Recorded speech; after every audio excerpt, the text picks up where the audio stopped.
Olá, meu nome é Regina e sou da Casa do Produtor Rural.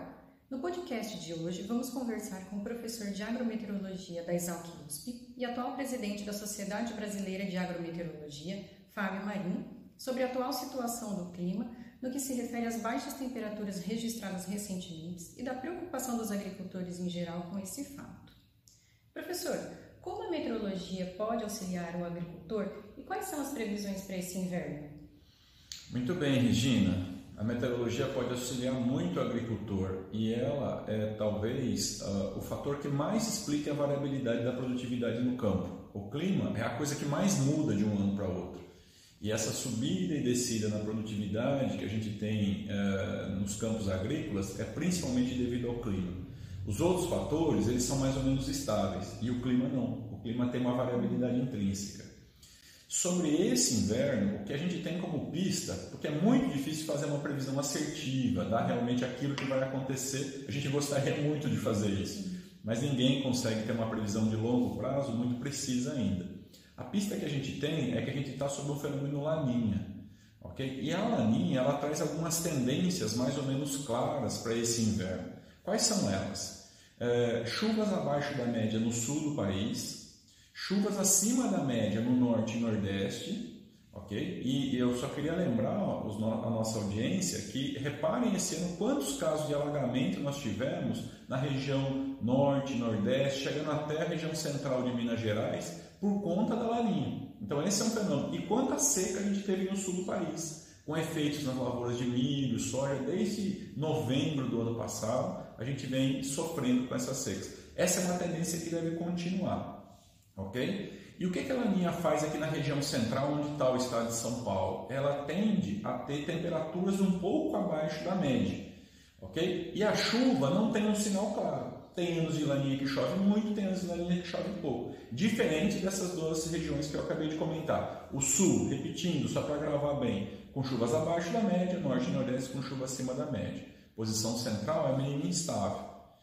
O fato de a gente ter temperaturas abaixo da média pode favorecer a ocorrência de geadas, ok? Como a gente já teve uma, agora no mês de maio, um pouco atípica por conta dessa antecipação do fenômeno, ok? E também atípica pelo fato de a gente já ter tido geadas no ano passado. 3 geadas a gente teve importantes, ok? No ano passado. E esse ano abriu de novo a possibilidade de a gente ter um ano um pouco mais frio, como eu acabei de mencionar.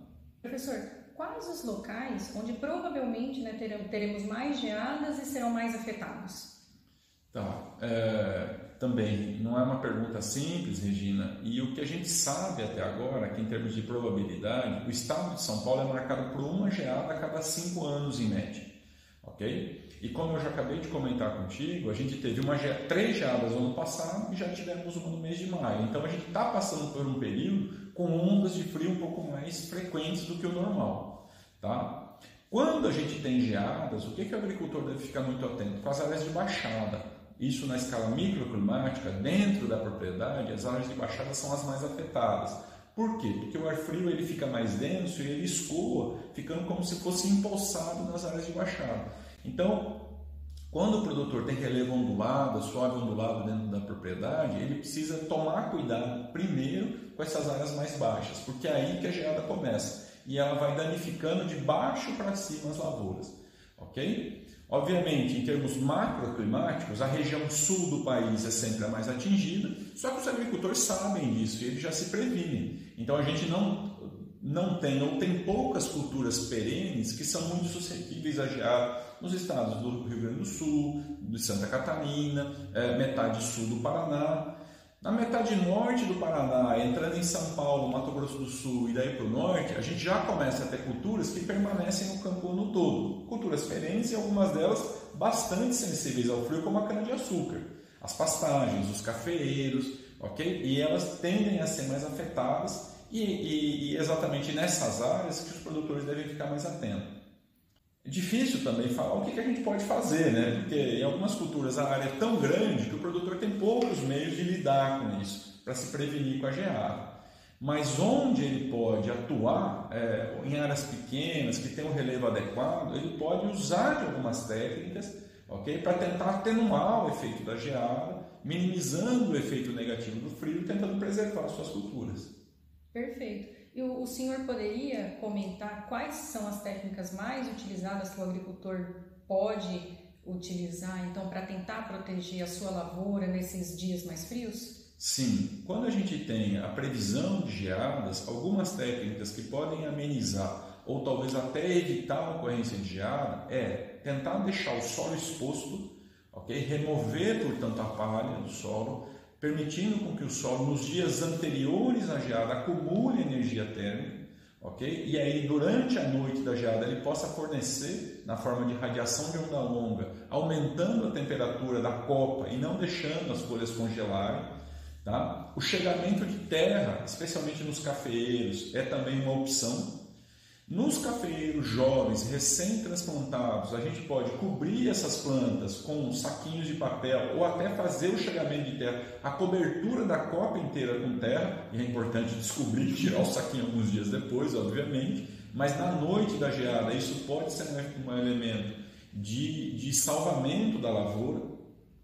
Em outros tipos de cultura, a gente pode colocar sombrite, quando isso é possível, né? Pode colocar sombrite ou algum tipo de cobertura, algum tipo de lona ou plástico, para tentar manter a temperatura um pouco mais alta.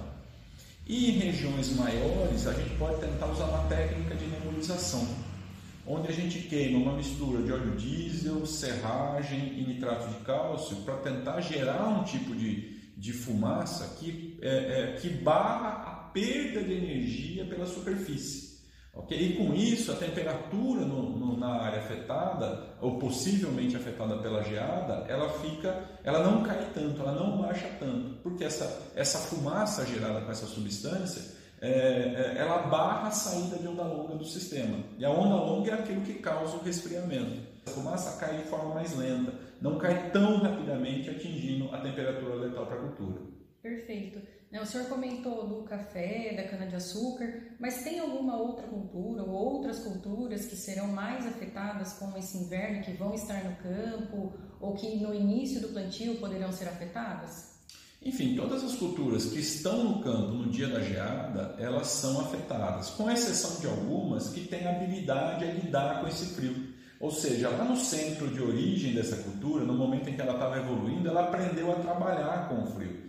Okay? As culturas que a gente tem aqui como perenes, na grande parte do Brasil, no Sudeste, Centro-Oeste, Norte e Nordeste, elas não estão adaptadas, como eu citei, o café, as pastagens, a cana-de-açúcar, as frutíferas, os hortifrutis de forma geral, eles acabam sentindo. Qual é uma cultura que consegue lidar bem com o frio? O trigo, por exemplo, na fase inicial de desenvolvimento, okay? Ele aprendeu a lidar com esse frio e ele não é afetado pela geada.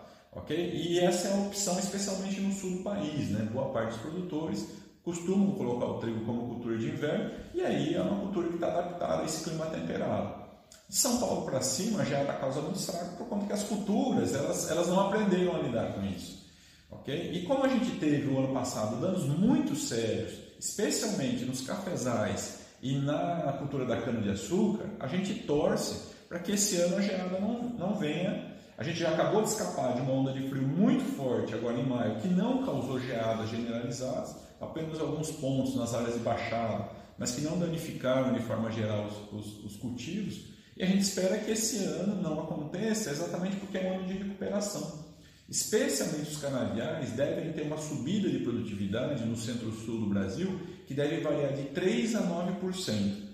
E o valor mais provável que os modelos aqui da Exalc projetam é um aumento de produtividade de 7% na média geral em relação ao que a gente teve no ano passado, desde que a geada não chegue. Okay? Então fica essa torcida nossa, porque no caso da cana a área cultivada é tão grande que a gente tem poucas formas de lidar. A nebulização não adianta, o chegamento de terra não adianta, talvez nos canaviais jovens a única coisa é tentar deixar o solo exposto, okay? Para tentar aumentar a temperatura do sistema e não deixar a geada chegar. No mais, é uma ação pós-geada, okay? De colheita o mais rápido possível dos canaviais, e isso as usinas já têm uma prática bastante estabelecida nesse sentido, de tentar tirar essa cana que sofrer o efeito do frio o mais rápido para a preservação do açúcar e que a gente ainda consiga processar sem perdas muito expressivas. Perfeito. Eu gostaria de fazer uma última pergunta também, professor. O senhor recomenda o uso de irrigação previamente, por exemplo, quando tem previsão de geada? Essa técnica ela é bem sucedida para prevenção dos malefícios da geada? Na verdade, não. A irrigação prévia, Regina, ela não deve ser usada. O que a experiência tem mostrado é que quando há previsão de geada, a sugestão é cortar a irrigação nos dias antes, permitindo que haja um acúmulo de sais o máximo possível no tecido foliar. Ok? E a irrigação pode ser utilizada na noite da geada. Ok? Então, só que é muito importante que ao ser iniciada a irrigação, ela permaneça durante toda a madrugada que vai acontecer a geada. Porque a gente vai estar injetando água líquida numa temperatura maior e ela vai, entre aspas, aquecer um pouco o ambiente. Mas se a gente liga a irrigação por um momento e desliga logo em seguida, aquela água pode congelar e o efeito da geada vai ser o mesmo. Então, o que se sugere? Que nos sistemas, especialmente de aspersão, que a gente consegue molhar em área total, a gente faça a irrigação e a sugestão é que ela permaneça ligada até o sol nascer. Ok? E nos dias antes, só para repetir e reforçar, a gente corte a irrigação, ok? Favorecendo que as plantas acumulem sais nas folhas, abaixando o ponto de fusão, de congelamento do tecido foliar. Muito obrigada por participar do nosso podcast. Eu que agradeço, Regina. Estou sempre à disposição de vocês. Foi um prazer conversar. Eu sou a Regina, da Casa do Produtor Rural da Exalc USP.